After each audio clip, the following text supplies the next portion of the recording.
Hello， 各位觀眾朋友，大家好！歡迎收看《高高高哈喂》。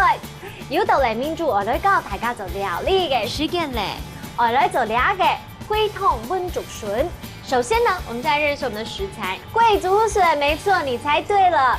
這個呢，也是我們今天要學的第一個客家的詞哦，就是桂竹筍。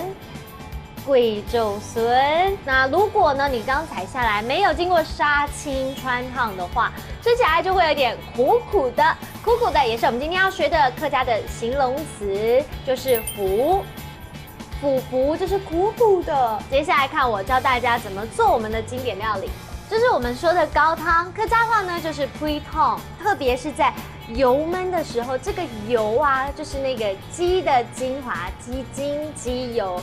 當它越煮越久，那些湯汁全部吸到筍乾裡面。當你咬下去筍乾的時候，就會吃到那種爆漿 juicy 的感覺，這是重點。在我們等待的時間呢，我們來學一整句的客家話。桂竹筍可以醃製做筍乾，客家話的講法就是桂竹筍做得滷做筍乾。桂竹筍做得滷做筍乾，哇哦！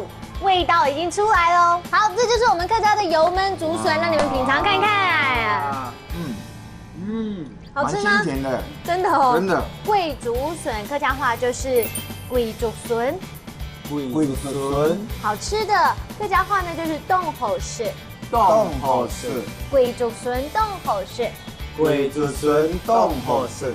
Hello， 各位朋友們，我們今天學到這個溫筍乾，你有學會怎麼做了嗎？我們也一起認識許多新的詞，一起來複習一遍哦。來看第一個詞就是桂竹筍，桂竹筍，桂竹筍。第二個呢就是味道苦，腐。